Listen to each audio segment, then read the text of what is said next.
Welcome to Vacation Station, hosted by Lisa and Nancy, editors of BigBlendMagazines.com.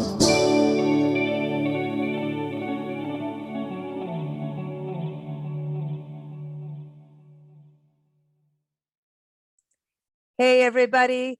Welcome to Big Blend Radio's Vacation Station Travel Show. We are excited to welcome back Debbie Stone. She's a travel writer. She's an outdoor adventurer, and we also call her the Fire Monkey. She got that name when she was in Bhutan. But before we get to that, National Park Week is coming up, April 16th through the I'm gonna forget what it is, April 24th, and it is a thing that it happens every year where we really celebrate our parks. Some parks give free days.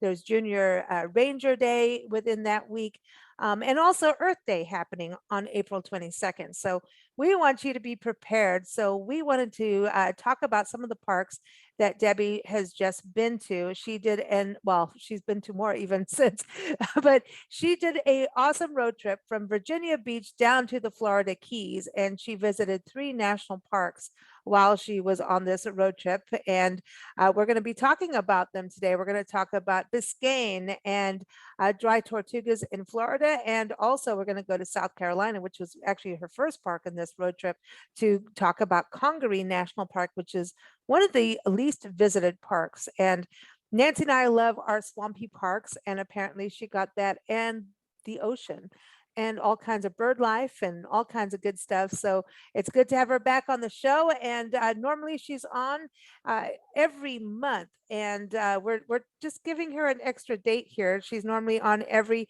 4th Tuesday talking about her travel adventures. So stay tuned for that.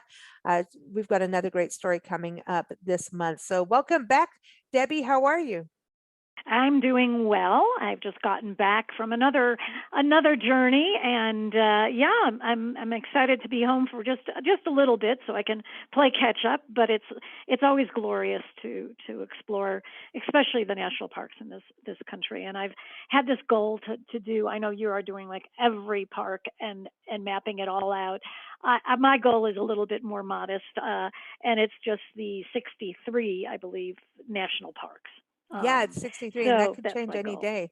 That could change any day right now, which is so cool, but yes, it's, you just did, and because we're talking about National Park Week coming up, you just went to a couple California parks, right? I know you were in Palm Springs. I don't know if you got to Joshua Tree, but you've yes. been to Joshua I've Tree been to before, Joshua right? Tree. Yeah, yes. And then I just added Channel Islands and Pinnacle. So now we are done with California parks and have done with the Florida parks. And Wow. so we've got probably, I would say, maybe 10 left.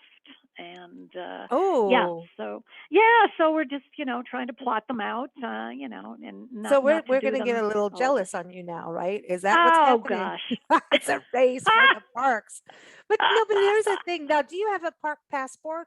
Like one of those old books you get the Yep. stamps, or do you do? So do we, and we We just have got well, over I it. have a We're not we have good a at it national anymore. park pass. Oh yeah, the pass, and then we have the passport, and then you stamp your passport. And what's crazy about the national park system, when we first started our tour, saying, "Oh, we're doing all National Park Service units," and then eventually Right. we went like, "Well, we're doing them all because we already are." Um, and then like historic trails are part of the Yep. National Park Service, and Oh, so everything, it's monuments, everything. yeah. It's just So that there are a passport got couple full hundred. fast. Isn't there a couple There's hundred? over 400, Oh over my 400. gosh. And then the National Wow. Wildlife Refuges, that's a whole other Yeah. thing, the national forests. Yep. I mean, Yep. but Yep. we love it. We love Of it. We course. absolutely Because love it it. seems And like there's an endless supply. You know what I mean? yeah, So, but yeah. I love it that you've been to some of our favorites over the years we've talked about, and then some that we haven't been to. And like Pinnacles is definitely one of those underrated parks. I know Sequoia Kings Canyon is a place we keep returning to, and Pinnacles, and they're Right. so close. And I keep trying to tell people, if you're going to go to Sequoia Kings Canyon, Yeah. you might as well add in Yosemite, add in Pinnacles, and even Death Valley is part of that, and Joshua Tree could be part of that whole loop. And then there's Point Reyes National Seashore, and then we might as well go to Channel Islands. So I was basically, going to say, everyone, throw that one in. yeah, just why don't you all just go on the road, you know? But Yeah, it's true. exactly, You exactly. travel But you that know, way it's with routes like that, kind of going, oh, well, there's one here, so let's do this detour because, you plan your route yeah, out. yeah. We plan things out and figure out how we're going to approach it and what makes the most sense. And and it's not to say that we won't go back to the park a second time, because believe me, we've been back to parks Oh, multiple yeah. times that we love. Yeah. And but in trying to get to some of these parks, and some of them are a little bit more challenging to get to. Mm. Some of the ones, particularly the one that is down in the Key, the Florida Keys, the Dry Wow, it's Tortugas amazing. is, yeah, and it's that one, or Channel Islands, where it takes a little bit of effort to get there, whether it's by boat or seaplane or whatever. But it takes a little bit more planning. It's not something you can just hop in the car and drive to. I think that makes it more exciting and special. There's something also we think about the national parks in Alaska and Hawaii. So that means a Yep, plane ride, a ferry ride, a yep, cruise, yep, whatever you're going to do. But then we also have all our national parks, monuments most of the time, that are part of our USA territory. So in Guam, America, yep. Samoa, Puerto Rico. So like, I'm kind of like, this is just never going to end for us. So it's a beautiful world. And I want to say right now, today we're recording this from Ilwaco, Washington. If I'm There. saying Ilwaco, Yep, Washington, I know you lived in Seattle and Washington for years, and you keep going to Oregon over and over. You love it. And yep. we are right close to Astoria, which is a story you talked about on the show. You've got a great article about Astoria. And I did the Astoria Bridge the other day. I saw bald eagles, and Nancy and I are going to spend a couple days, while we're here Good. doing some work. And by the way, we're actually recording this on the Lewis and Clark Trail, and we're right next to the fire station. So if you hear a siren, it's not my fault. I didn't do it because I'm not cooking. But Nancy might be upstairs. You never know what can happen. But but yeah, it's we were driving in here from Seattle, and I mean, it was just amazing how the scenery just changes. And there's signs Lewis and Clark National Park, and I Yep. totally spaced on like there's an entire national park for this. And I'm a freak about Lewis and Clark, and this is I know I've probably been on the trail because there's an actual trail for it over Oh, years, sure. not knowing, but like I'm like a giddy little child here about Lewis and Clark, and you've got to go to some of those sites out here. So Oh, I mean, yeah. do you I've get I've been giddy to many about of that them. kind of history too? Like these I people I were I here. I do, because it's such a part of our country's history, and so it's exciting. And yeah, definitely I get a little bit giddy. Yeah. Well, when you were in Florida, you got to think of Ponce de Leon, and when you went to St. Augustine, that's America's very first city, right? St. Yes, Augustine, Florida. And his history is there. And then you go to the parks where he landed and did things that kind of connects too with that history of absolutely. discovery. And yeah, it's kind of wild how these parks that are these natural paradises have such deep, rich, and diverse Yes. history, Yes, yeah, yeah. Every amazing. one of them is very unique. When we started this journey, we started in Virginia Beach, and Yeah. then proceeded to go down and stopped in a couple places: Chapel Hill, North Carolina; Greenville, South Carolina; and then Congaree, which is about an hour, less than an hour from Greenville. And it Oh, is one, okay. like you said, what it is one of the least visited of our national parks. And there's only less than 200,000 people that visit there. You can compare that to Yellowstone, 4 million people. And so it's a hidden gem, as you say, and it is a swampy park. And it has a very kind of mystical, I don't know, ancient spirit that is there. And so when we were there, we really saw nobody. I mean, it was it was back in February. It was a beautiful day there, and there was basically, I mean, literally, we walked and didn't see anybody. At least till the end of the our little boardwalk hike. But it is it's just, I don't know, there's just some quality and I don't know, Mm. ethereal quality to it that I would say, and it's because of these incredibly massive.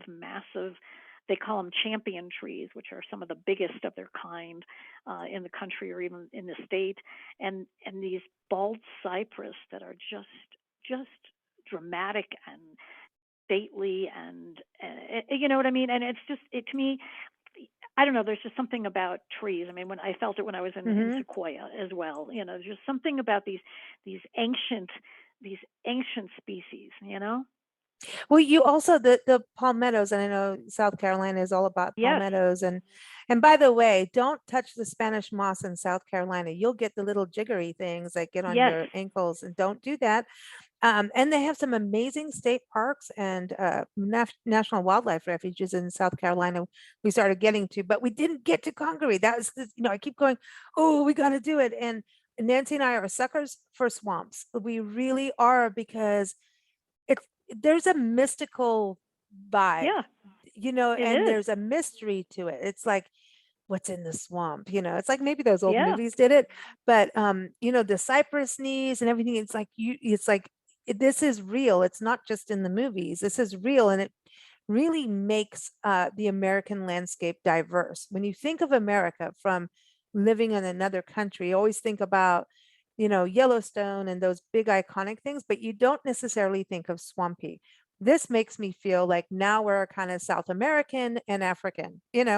That's Yeah, well, that's there's that there's that feel, like you said, the feel to it, and it was it was very quiet, but yes, yet this place really teems with a lot of life. mhm. There's lots of bird life, lots of those heron and woodpeckers Oh, I love it. and songbirds and butterflies, and then there's of course reptiles and there's some deer, Yay. and they told us that there is the feral hog. This is a very unwelcome creature because it destroys the plants and historic sites, and so they don't. It's gotten this bad.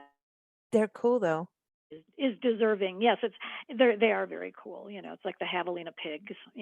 So, Yeah. but it's just.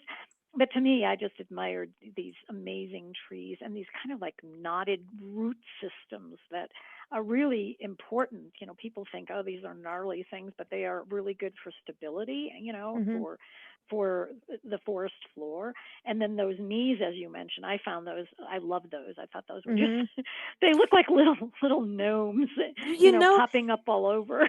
in Natchitoches, and you met our friends in Natchitoches when you were in Virginia Beach, Yes, Natchitoches, yeah, Louisiana. There is an artist that takes those knees, because the swamps galore. right. This is not from a national park, but those knees in their backwoods, basically swampy backwoods, and paints. Now I went English. Father Christmas, Santa Claus in this country, painted Santa Ah, Claus on yes, them, so they use that as ornaments over there, which is I can definitely see that. Yes. it's insane. And it really is, it's a trip. But the other thing that Nancy and I've done, all these swamps, northern Florida. I mean, we Right. went North Carolina down, right? And we've been Yep. doing, and we're not done. And like, we really are kind of addicted to it, because I mean, the Everglades and all of that, because in winter you can see them better. And you went in the fall, winter, right? And you can see the alligators better because the water's lower. So you won't Right. have that real swampy greenery look like Congaree. You were in a different time, but you will see butterflies and you will see different things. And if you do see an alligator, you'll see it in a, you'll be up close compared. But what's interesting is you have those dwarf palmettos, and uh, Yeah. to me, that's what got me so excited about some parts of. And you're kind of in that same belt, and I need to talk to a specialist about swamp belts, because Okefenokee Swamp is not that far from where you were, and Right. we've Right. done that twice now, and I'm not done. I'm just never going to be done with it. And that was It's a such a cool childhood place. dream. Like, here it is, a kid Yep. in Africa has been to all the big parks as a child. I want to go to Okefenokee, and I finally got there, and I need to spend way more time. But those palmettos, Yes. when we were going through the park, it just is this. And then the big, it's the longleaf pine, or the I think it's the lolly pine, lolly. Uh-oh. there's like a whole name, but they're more in Big Thicket in East Texas. But lolly pine. No, I'm not saying it right. But anyway, these huge, I mean, they're really, really tall. And you don't think about like swampy areas having pine trees, but they're there. And then you get the cypress. And so it's kind of interesting that where you were, because it's kind of on the outer edge and then it moves into this denser pine thing. And it just, I have to go And the and now. the and the palmettos, the palmettos are in a Congaree. They are the dwarf. They are the Yeah, shorter, they're the way shorter down. palmettos. Yes, Yeah. and they like that sandy kind of location, and they're very hardy. It takes a lot for them to, you know, to suffer any damage, and so those were fascinating as well. And there's a lake there, Weston Lake, and it actually was created years and years ago because the river changed its course and left this water behind. And supposedly that they have these snapping turtles. I didn't see any, but we did see a cottonmouth. And That is, it was see, cruising along. I couldn't get my camera out fast enough, and I was just like, okay, I'm just going to watch this thing. And like it was a little bit far away for me anyway to get a really good shot, but it was just moving along, and it had its head raised up, the hood. That they're a that little that aggressive. They Yeah, they are, are. So I mean, I wasn't, it was in the water, but it was like all of a sudden my husband pointed out and he goes, "Oh my gosh!" He goes, "Look at that!" He goes, "That." He goes, "That's a cottonmouth," see, that's so And I'm funny just like, "Whoa!" because you don't think about it. Like, in the Southwest, we know like November on, it's kind of less snaky-fied, Right, but they don't right. really hibernate. And November in the Southwest is actually baby season. So when you see babies, you don't mess with them. They're worse in No, venom. They're worse. And when we were in Okefenokee the last time, it was in December, and we just went for a quick walk on the boardwalk because we had our car and loaded with all our gear and stuff, and saw gators. I mean, right. eating turtles and everything. But we're on the Yep. boardwalk and on our way back, and I'm the one who always finds the snakes. This is a weird thing with me. And I told Nancy, I'm like, we'll see if this other gator that we saw before, maybe he'll be there. And he was. But after what we saw from the observation tower, we're like, I don't know if we want to see the gator that close, because the other one was like Oh, hauling and chomping down, and you could hear the snapping of the, like, oh it's yeah. not a snapping turtle because of the snapping turtle. It's a snapping turtle because of the way he was chomping. But Right. it's cool though.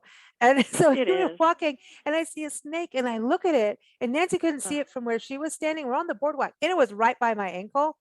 oh my And gosh. I'm going, oh, it's a rattlesnake. And I'm like, no. And I'm going through my head of where I don't know if you go through this Right. too. Traveling, you're like, what species? What Like kind of it's like a snake? Rolodex going Yep. through your head. And I'm going, that's the rattlesnake mouth, face. And I try to go in to get my camera's there. I'm trying to go in, but I have all the swamp grass. And Nancy's going, what are you saying? I'm like, you know what?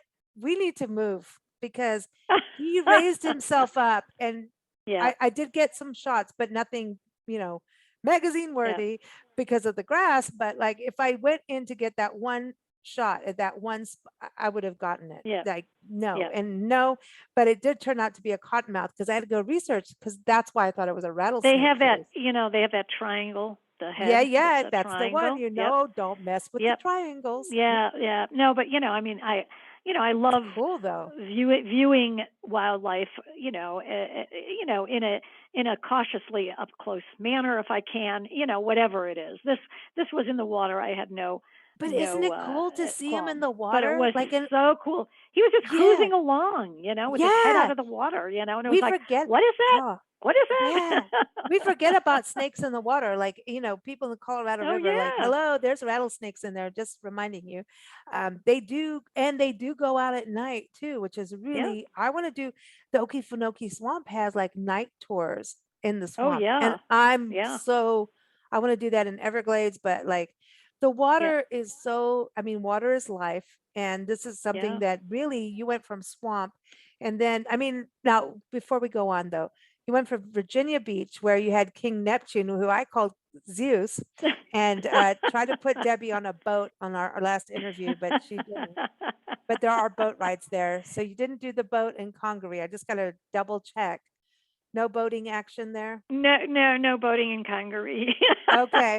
Okay. But you did go to Greenville, and Debbie's got a great article on that. You can see it on blendradioandtv.com. And if you go to nationalparktraveling.com, you'll see her articles on these national parks too. So you stayed in Greenville, which looks idyllic. And Very you call charming. it, it's a Southern Belle. It is. It Yes. really Yes. a beautiful place to go. I mean, that's what's so neat about the South. You can get all dirty and swampy and then go clean up in a beautiful bed and breakfast or like a Yes. nice historic Yeah. inn and go have a nice dinner and go, we saw Cottonmouth today. you know, it's We went from, Congaree, and then we drove over to Charleston, for a couple nights. And, oh talk about, nice. a big difference. It's like, Mm. that's another, that's a grand dame of the Southern Bells, and so, it is wonderful to be able to make those transitions, though, go Mm. from charming and smaller Greenville to the national park and the swamps, and then go to, this very bustling, beautiful southern town, Charleston. So it's a great, that's what I love about, and you love too, about road trips is, the Mm. scenery, the landscape, the tone, everything changes, and it can only be an hour, and you're in something totally different. Yeah. So you did Charleston too, which is awesome. We have not done that yet. We got Oh to my closest gosh. I could, Oh well, my we kind gosh. of drove near it. We went through Myrtle Beach area, which, Yep. Yep. it's iconic, and we Yep. finally got there. It was beautiful. Talk about parks. And but then we were just like going on the outskirts of Charleston, and we saw all these stands for basket weaving, like these Yeah. stands all along a main Yes. highway, like a main thoroughfare. And I Yep. don't know what it's Yep. about, but they're like doing It's basket it's the weaving. it's the Gucci people, which are the That's I want to it's do that. yes, Oh, and I have a couple of those baskets. They're quite amazing. And oh, at Charleston, they have the open market, and you can talk and watch the people, um, you know, create them and make them and ask them about them. And it's a time honored tradition that's passed on generation to I'm generation. jealous And now. so I am yeah, jealous. so when you're back in that area, do make sure you get to Charleston, because not only is Oh, that this wonderful foodie town, but it's this really history just is so, rich in that town. have you been So to Savannah? yes, yes, and I like both. Both are extreme, but they're very different Are places. they? Okay. But they're both very, very interesting, and Mm. I enjoyed them both. We went to So Savannah a year and a half ago, yeah, maybe 2 years ago, and it was just overnight, unexpected, and I was just like, I had to pinch myself because we didn't know we were going to be there, and we were, and it's oh my wonderful. God, it was like the Spanish moss and the And the whole. squares, they're known for their squares, and they Oh have my these, God, I just all the different squares, and it's a remarkable. I did a ghost tour there. That was probably one of the no finest ghost way. tours I've seen. It was a nighttime ghost tour. It was so good and so, really intricate and really ghostly. And so, yeah, that was fabulous. But I also did this walking tour during the day, and this woman who was dressed up in kind of antebellum costume, I raised my hand to ask a question about something with the Civil War, and she stopped me cold in my tracks, and she puts up her hand and she goes, "We never refer to it as that. Going forward, it is the War of Northern Aggression." And so, all the Wow. people are kind of like looking a little bit aghast. It was like she was either playing her role or she believed it. You know what I mean? So Yeah, you don't know, and you don't know. no, We were staying at Azalea Inn.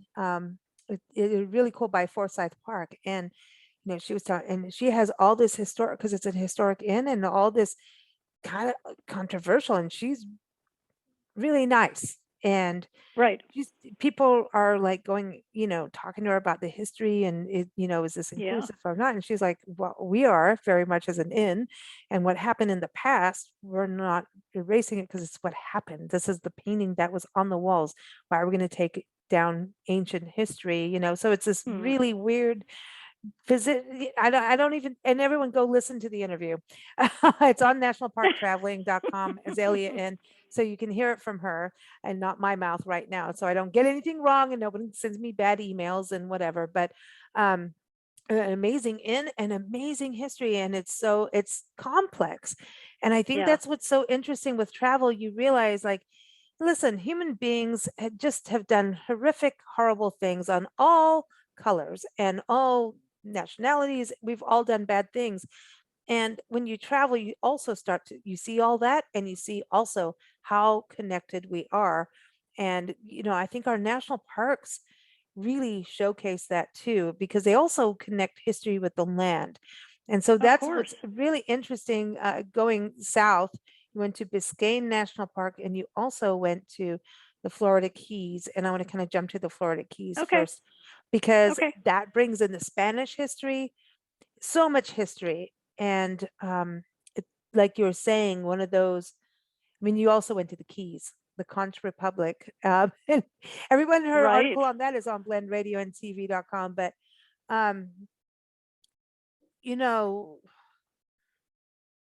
with the Keys, there's like, you think of rum running, you think about key lime pie, you think about Hemingway, but like you also Yeah. like actually going out to these keys. And we do interviews all the time through the National Parks Arts Foundation with artists who stay off the grid on Loggerhead Key in Dry Tortugas Oh National yeah. Park for a Yes. full Yes. month, because they can't go solo, because they take you on a By little yourself. dinky boat and drop Yeah. you off. You have to have your groceries for the month.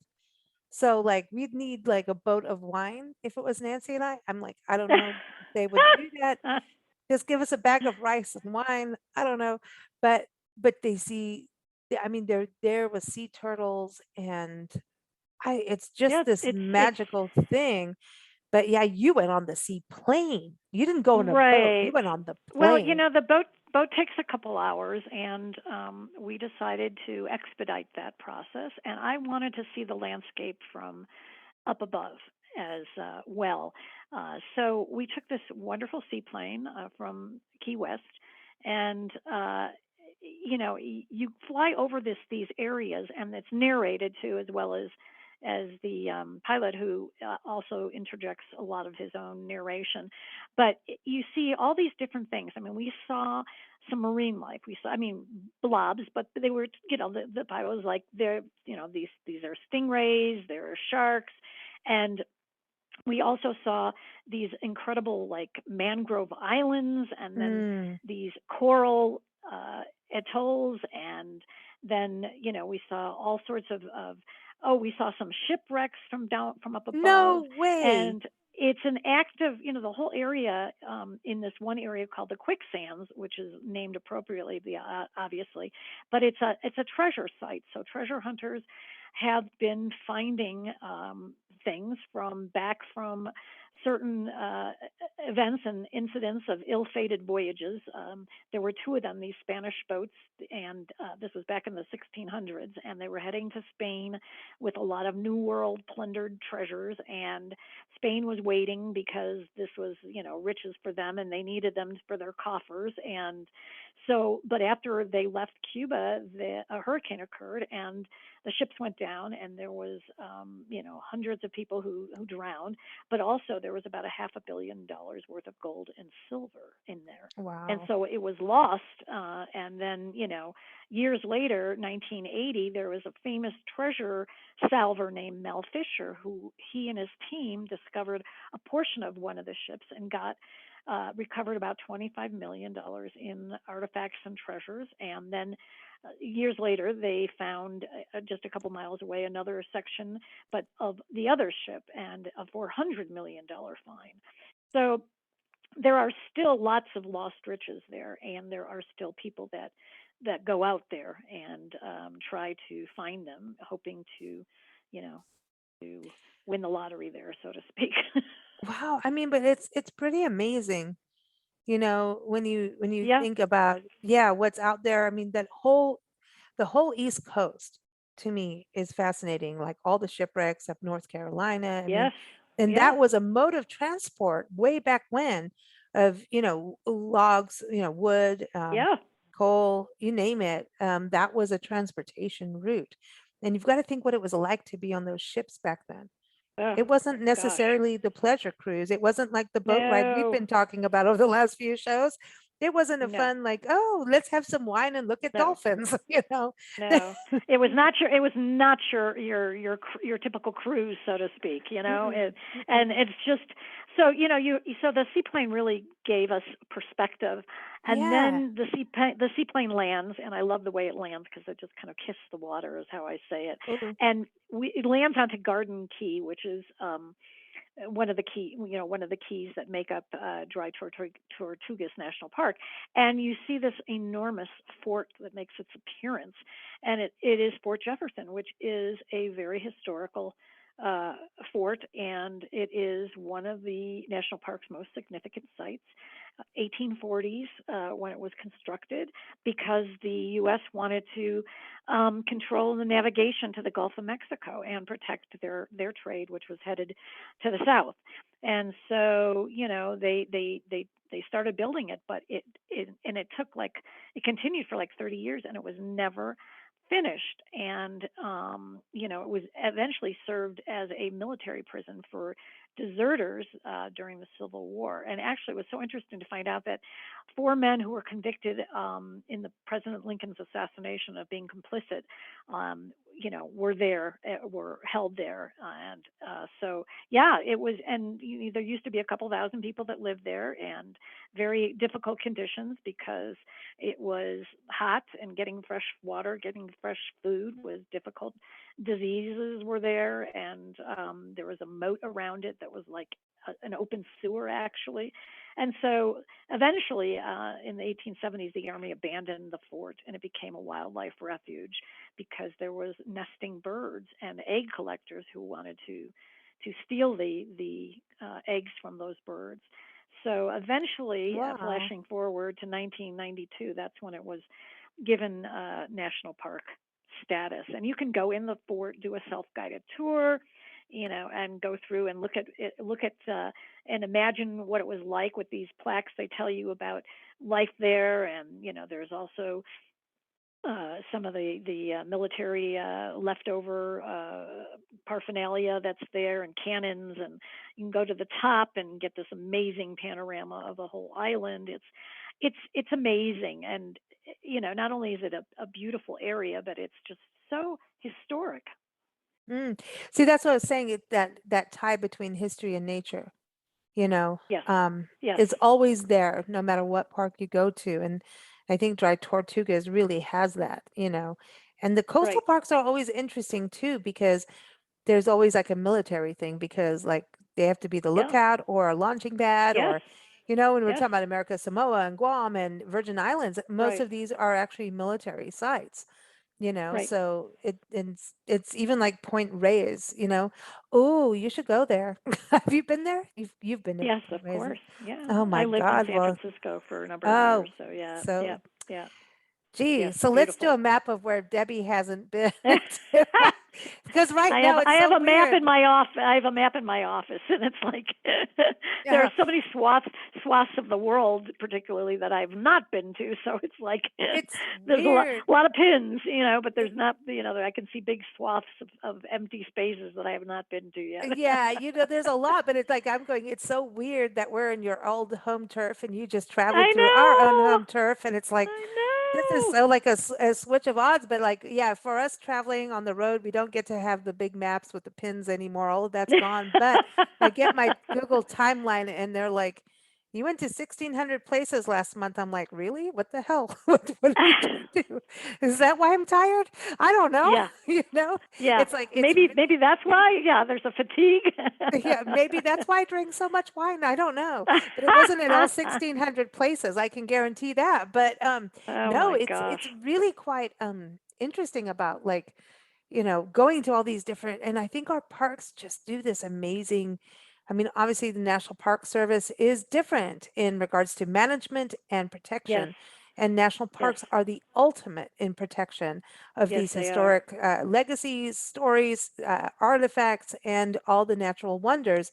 So you were in the Keys and you also went to Biscayne, which is something so important, because a lot of times we forget that national parks are also water. And Biscayne has also been very threatened with oil development, and it's threatened like the Everglades all the time. Right, Um, right. so I was going to say, like, with you doing these three parks, were there similarities to you in regards to the natural environment, or did it change?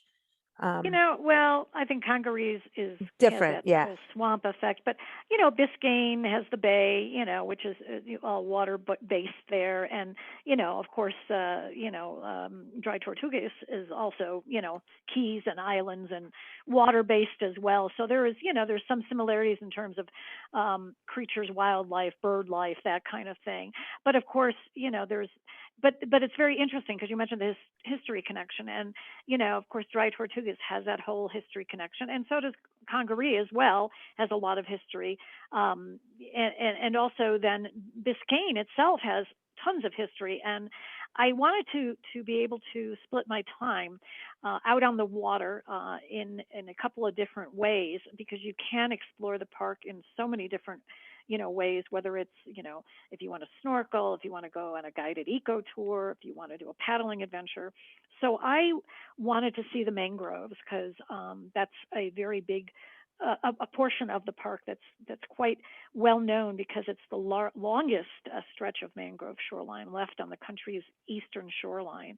And the mangrove is such an interesting Mm, trees there, and they're they beautiful. protect they provide habitat for all sorts of creatures.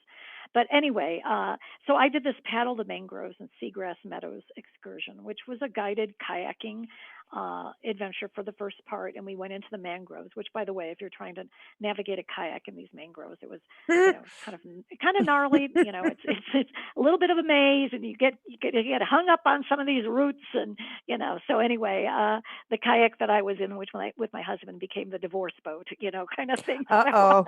Oh, this sounds like Nancy and I in our kayaking expeditions when oh I go around in God. circles and she's Ah. fine, and everybody hears just what colorful language I do have under my Yeah, skin. yeah, yeah, yeah. So anyway, so we went through there, and we learned all about these mangroves, which people thought were worthless, but now they know how important they are is Mm, for shelter and for food, and also they keep the water from being polluted by the land pollutants, and they also serve as like this kind of like defense against erosion and harsh hurricanes and weather. Yep, everything else. And they can be red, black, or white, these mangroves, and they call them super trees. And you can see the differences. The red ones are like climb out of the water, and the black ones are like cigar sticks, I thought, that stick in the mud. And then these white ones get their name because of the salt deposits that get expelled from their leaves. So yeah, so it was very, very interesting. I thought that when you look into the mangroves, it's dark, and it's kind of hard to see any like life signs, but we did see an iguana on a branch, very well oh, I hidden. know. That's And awesome. yeah, I love iguanas, and so there is a bit of a mystery in that kind of aura, which also was shared by Congaree in that respect. So there is some crossover there.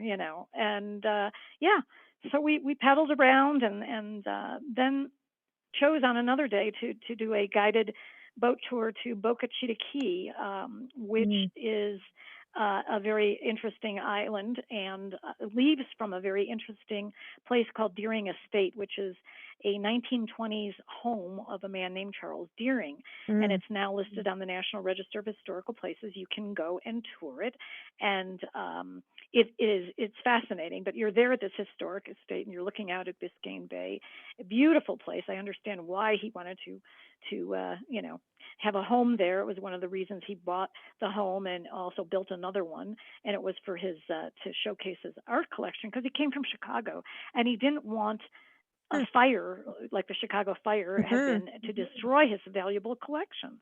So anyway, you can go in the home, see all the antiques, see the style of life then, and then you can hop on this boat, which the naturalist guide then talks about, first about the estate, and then she talks about the bay, and then she talks about Boca Chica, which is the closest of the islands to Miami, but you'll feel like it's a world away, even though you can see Miami in the distance. And there's all sorts of history associated with this island. So you can go up to the lighthouse and go in the lighthouse and go up to the top and get an even more dramatic view.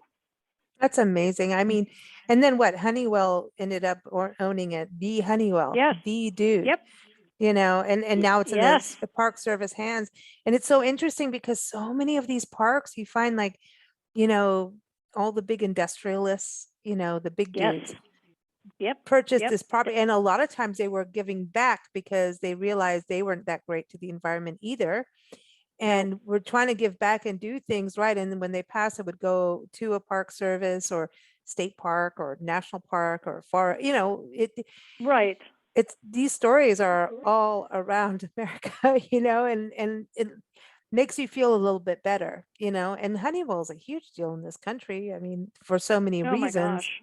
it's huge. I Definitely. mean, Definitely. I mean, even if you light a candle, their oil waste goes to candle wax, you know. Yeah, Um, but you're right about these wealthy tycoons or magnates, at the time, who would, buy places or build places and in these very beautiful and scenic natural environments, and they would want them for their own. And then what happened is that eventually, after they passed, they would, after their heirs got it, whatever, but it would then, as you say, eventually transfer over to, nature conservancy, like you said, or parks or whatever. yeah, And yeah, so I am grateful for that to have yes. happened.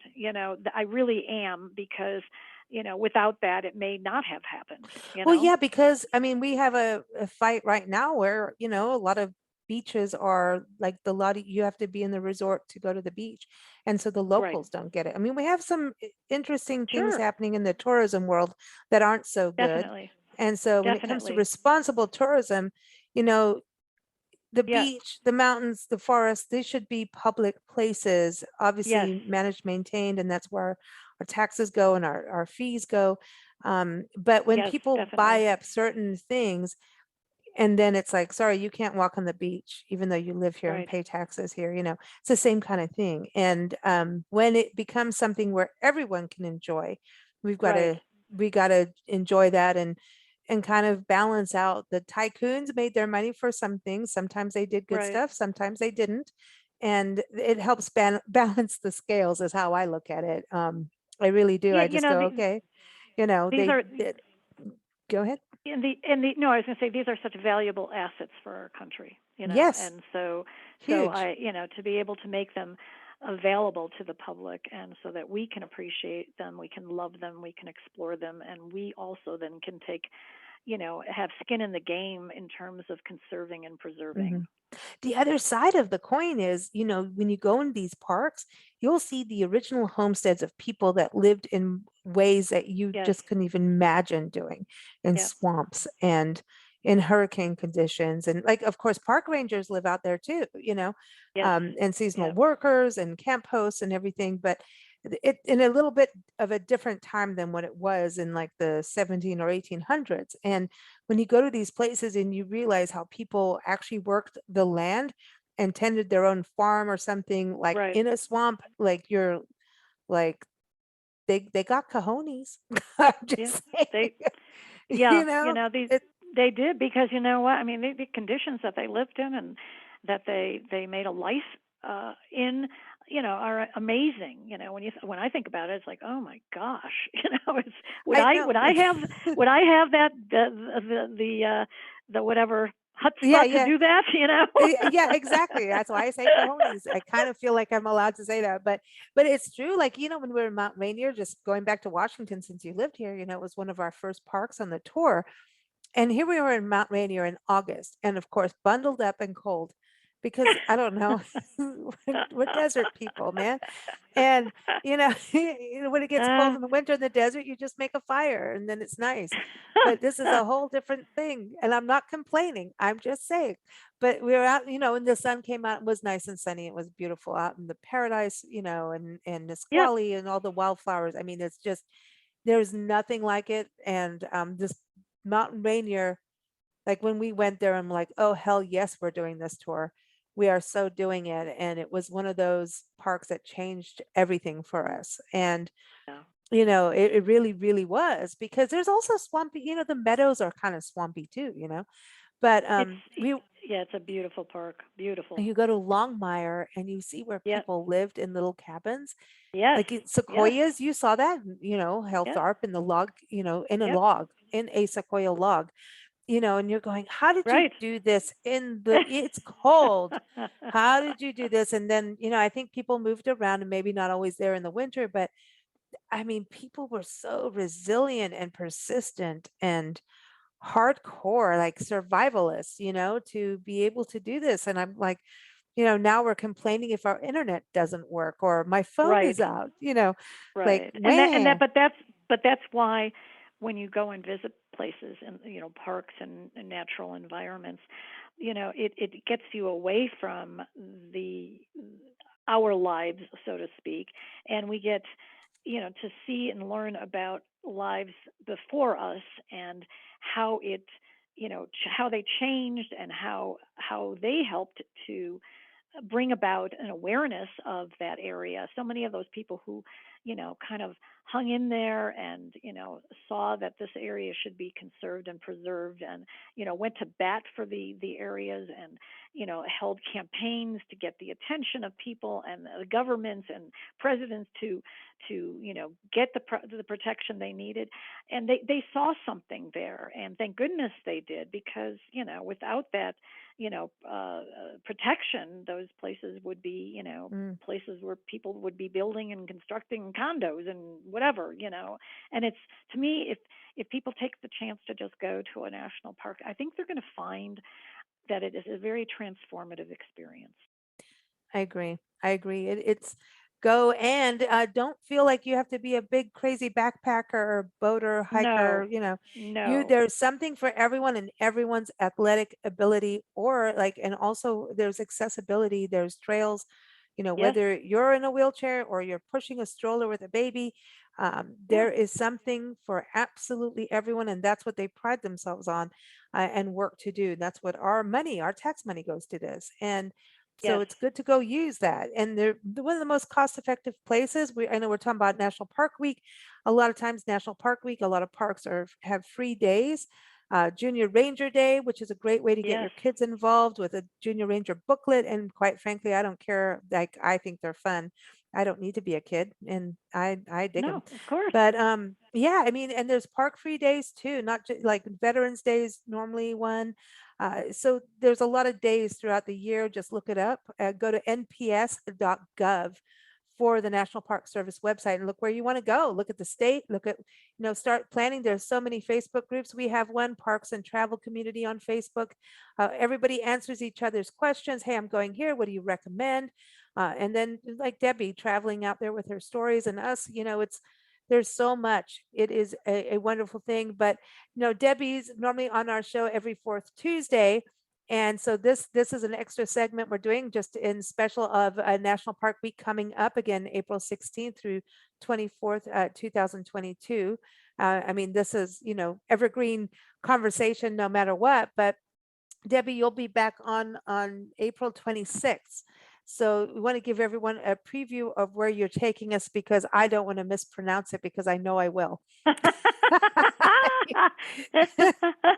We're going to talk about Ponte Vedra in Florida, which is right next to St. Augustine, which I Oh, have been good. have been to as well, which is Ponce de Leon's territory, and See, I yeah. visited the Fountain of Youth there, quite a while ago. But Ponte Vedra, and it is also a place of some natural wonders as well as a place of luxury. So you have some extremes there as well, and it is also a big golfing area for those who are into golf. And so yeah, so you can get a little bit of everything there, and yeah, I'm excited to talk about that with you. Okay, and before you go, what's the next place you're going to? I am going up to the area in which you are now You're going to come present hang in, out with which is us. I'm going to be in Washington, and I'm going to be in Wenatchee and the Seattle area, and then I'm going to be in Oregon and the Hood River and Columbia River and Portland area, and so I kind of zigging, zacking back and forth. So You might as well just go on the road with us.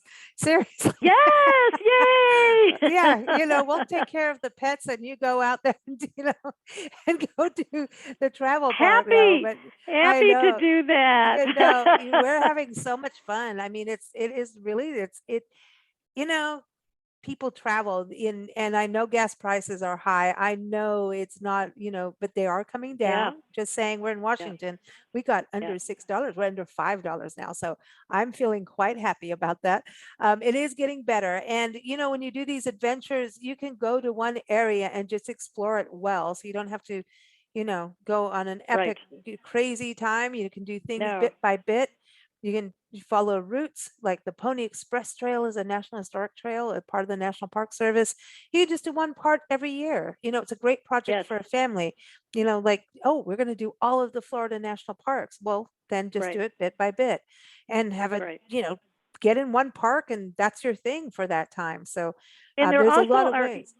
Go and ahead. there are several parks that are free too. Mhm. National parks that are free. Joshua Tree is Congaree was free. free. Congaree is free. Great Basin. Yeah, I mean, it just there's Smoky Mountains. I mean, it's Saguaro. that Yeah. yeah, they're free, and so people don't have to worry about the whole getting in admission thing, the passes, whatever it is. There are a number of those. Plus, there are a number of other parks. You found them, whether they're different state parks and historical parks, but there are a lot of places that do not charge admission, and so you can make a relatively reasonable vacation. And like you said, you don't have to go all over the place. You can pick and choose and spend some time. And also, it's really nice to kind of just hang out in one area and really explore it thoroughly. Mhm. Get your base. And, that's the thing. I think when we look at budget, park travel is the best. It really is, Yeah. for your budget. And you can camp. There's hotels. Motels are coming back like you wouldn't believe. Route 66 motels and Oh, yeah. highway motel. It's all coming back, which is really great if you're worried about COVID. You can park outside your door, So Or there's cabins, little cabins, cabins, I yeah, mean, yeah. Airbnbs. It's bed and breakfasts are also really great, but when it comes down to it, park travel is economical. And Yes. when you go to the big, like, all the major attractions, you could be popping like a couple $100 a day easy, right? On different Definitely. theme park things, when your family could actually go get some real education and fun Yes. and get your Yes. fingers dirty, get in the dirt, look at the moss, Yes. look at the bugs, look at the birds. It's so much fun. So And and be active, be as yeah, active as you move the can or body. whatever permits you. Yeah. Yep. It's safe. It's safer, COVID wise too. Yes. So you Yes. can be distanced. And oh, it just go have a good road trip, everyone. It's just we have a cool park system, and there's a lot of state parks and forests all connected to our national parks. We just went through Redwoods National Park, and it's connected to a state park, and all kinds of, Yes. multiple parks. And you don't really know who, what, and where, but you just respect it all and enjoy the nature. So everyone, again, keep up with Debbie on blendradioandtv.com and nationalparktraveling.com. You'll see her under our expert departments, and keep up with us at bigblendradio.com. And for the National Park Service, their website again is nps.gov. So enjoy. Happy travels. Thank you, Fire Monkey. You take care, and we'll chat with you soon about your next Thank you destination. so much, lady. Take care. Thanks so much. We'll talk to you soon. Bye-bye. Bye.